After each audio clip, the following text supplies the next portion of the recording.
राधे राधे, हरे कृष्णा। कैसे हो आप सभी लोग? आशा करती हूँ आप सभी परम मंगल में होगे, स्वस्थ होगे, अच्छे होगे। सबसे पहले आप सभी को इंदिरा एकादशी की अनंत और अनंत शुभकामनाएं।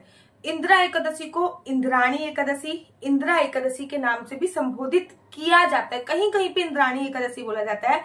जब मैं लोगों की कुंडली देखती हूँ तो बड़े सारे लोगों के पितृ दोष की प्रॉब्लम आती है, ठीक है ना। अब पितृ दोष से आप लोगों को पता है कि आप लोग पैतृक संपत्ति बेचते रहते हो, संतान उत्पन्न होने में बाधा उत्पन्न होती है, सारे काम 99% पे आकर रुक जाते हैं, और भी बहुत सारे लक्षण पितृ दोष के होते हैं। हमेशा बीमार रहते हो, सपनों में पितरों का आना, बहुत सारे लक्षण होते हैं जो पितृ दोष के आते हैं, क्योंकि कुंडली में पितृदोष होता है।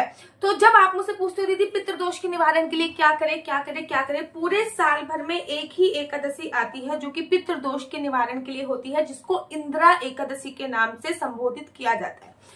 आप लोगों को पता है कि पितृपक्ष चल रहे हैं, और पितृपक्ष में आने वाली इंदिरा एकादशी अगर हम इसका व्रत अपने पूर्वजों को दे देते हैं, ठीक है ना, अपने पितरों को दे देते हैं, तो कहते नहीं है पुनरपि जन्म पुनरपि वन्नम, अर्थात बार बार जन्म लेने की जो प्रतिक्रिया है या बार बार मरने की जो प्रतिक्रिया है वो समाप्त हो जाती है, और हमारे पितृ किसी भी योनि में भटक रहे होते हैं उनको मोक्ष की प्राप्ति हो जाती है। इंदिरा एकादशी अपने आप में बड़ी विशेष महत्वपूर्ण होती है, लेकिन इसकी पूजा विधि थोड़ी सी अलग होती है। इंदिरा एकादशी पितृपक्ष में आती है, और आप लोगों को पता है कि पितृपक्ष में पितृलोक के जो दरवाजे होते हैं वो खुल जाते हैं, और सभी पितृ नीचे पृथ्वी लोक पर आते हैं इस कामना से कि हमारे जो पूर्वज है, मतलब हमारे जो बच्चे हैं, उन्होंने हमारे लिए अन्न जल की व्यवस्था कर रखी होती है। अगर उनको अन्न जल, उनका तर्पण, उनका श्राद्ध कर्म इत्यादि संपूर्ण मात्रा में मिलता है तो वो खुश होके जाते हैं और आप लोगों को आशीर्वाद देके जाते हैं। अब ऐसे में बड़े सारे लोगों की कुंडली में पितृदोष होता है, और ना भी हो तो बड़े सारे लोग कहते हैं दीदी हम अपने पितरों को खुश कैसे कर सकते हैं, हम अपने पितरों को तर्पण कैसे कर सकते हैं, हमारे पितृ मोक्ष प्राप्त कर ले और हमारे पितृ किसी भी प्रकार का कोई भी दुख नहीं प्राप्त करें। ऐसे में हम क्या कर सकते हैं? ऐसे में आप इंदिरा एकादशी का व्रत रख के अपना जो पुण्य है वो उनको समर्पित कर सकते हो। मैं हमेशा कहती हूँ एकादशी का जो व्रत होता है वो त्रिदिवसीय व्रत की श्रेणी में आता है। अब त्रिदिवसीय व्रत की श्रेणी का मतलब ये नहीं होता कि 3 दिन तक आपको व्रत रखना है।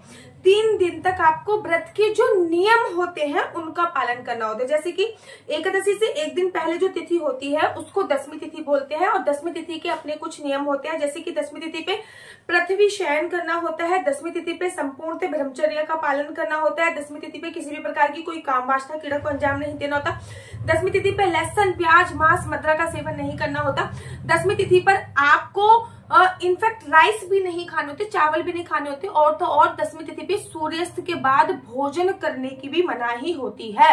तो ऐसे में अगर आप लोग ऑफिस से 8 बजे आ रहे हो, 9 बजे आ रहे हो, 10 बजे आ रहे हो, कोई 10-11 बजे आ रहा है, तो दीदी ऐसे में हम व्रत कैसे करें?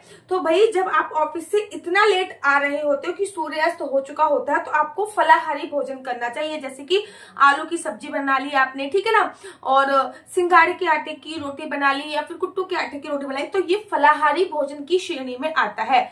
ये हो गए दशमी तिथि के नियम। अब आपको एकादशी वाले दिन सुबह सुबह पानी में कुछ ना कुछ डाल के स्नान करना है, लेकिन पितृपक्ष चल रहा है, इसमें काले तिल डालकर स्नान करने से पितरों की विशेष असीम अनुकंपा आप पर बनी रहती है।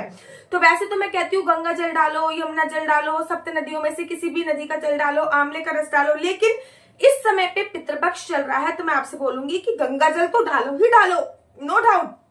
गंगा जल डालने से पुनरपि जन्म पुनरपि मन्नम, बार बार जन्म लेने की और बार बार मरने की जो जन्म प्रतिक्रिया है वो समाप्त हो जाएगी। लेकिन इस समय पे काले तिल अवश्य डालो। जैसे कि आप जब हम कोई कोरियर भेजते हैं तो उसमें ना पिन कोड बहुत जरूरी होता है लगाना, बिना पिन कोड के हमारा कोई भी कोरियर पहुंच नहीं पाता।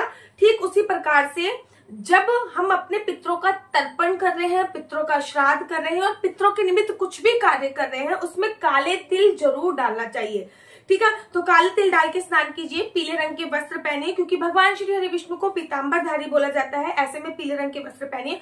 उसके बाद पूरे घर में गंगा जल का छिड़काव कीजिए, बाल गोपाल लड्डू गोपाल को उठाइए, पंचामृत से स्नान कराइए। पंचामृत से स्नान कराने के पश्चात अब आपको संकल्प लेना है, ठीक है ना।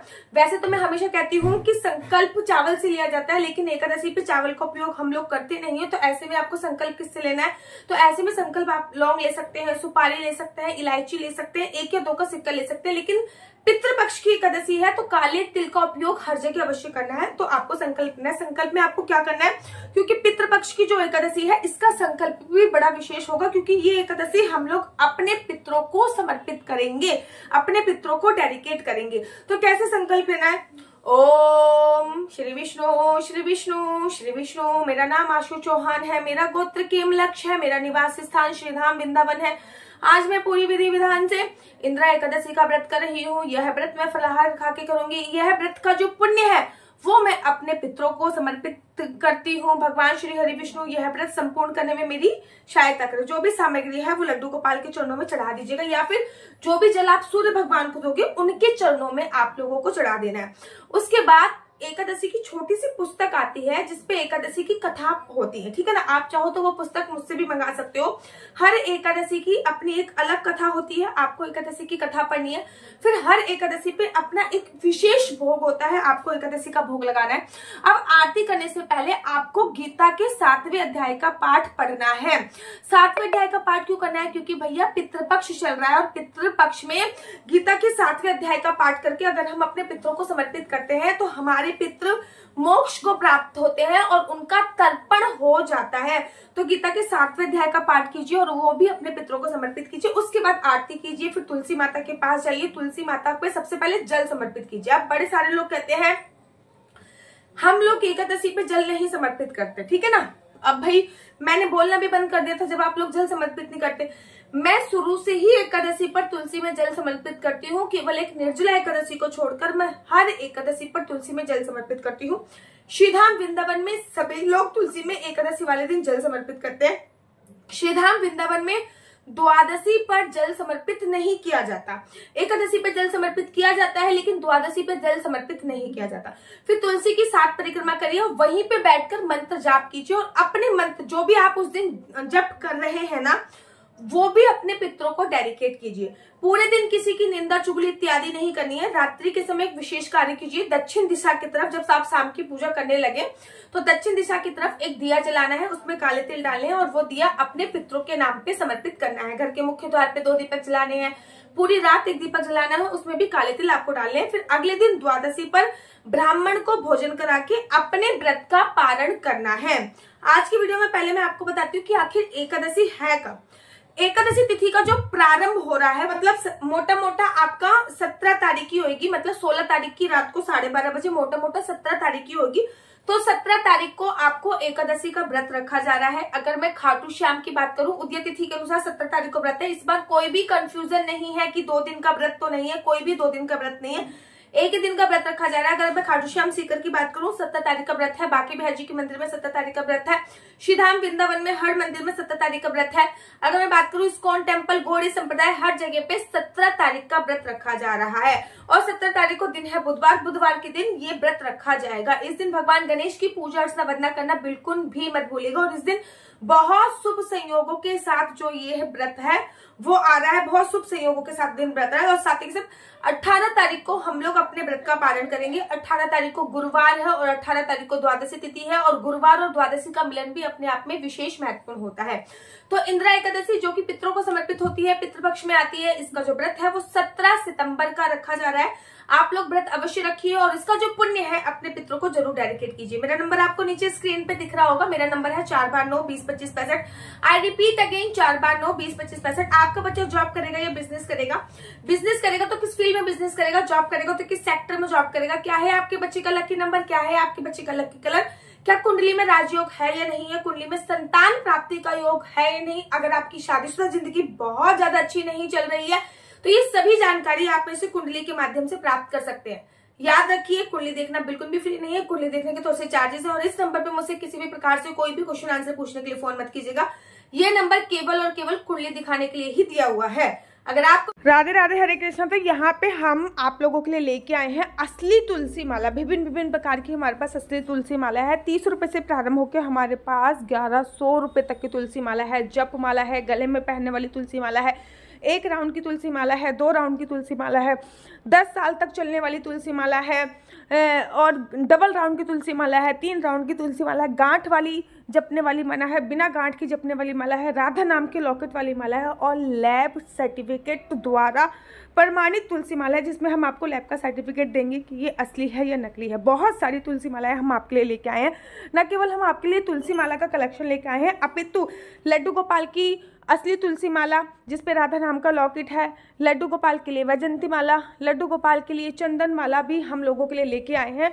और लड्डू गोपाल की तीनों माला का सेट है, तुलसी माला, चंदन माला और वैजंती माला का सेट भी लेके आए हैं। साथ ही के साथ हम आपके लिए रुद्राक्ष के असली ब्रेसलेट, पानी में डालने वाला रुद्राक्ष, एक मुखी रुद्राक्ष से लेकर 14 मुखी रुद्राक्ष तक हमारे पास सारे लैब टेस्टेड रुद्राक्ष अवेलेबल हैं।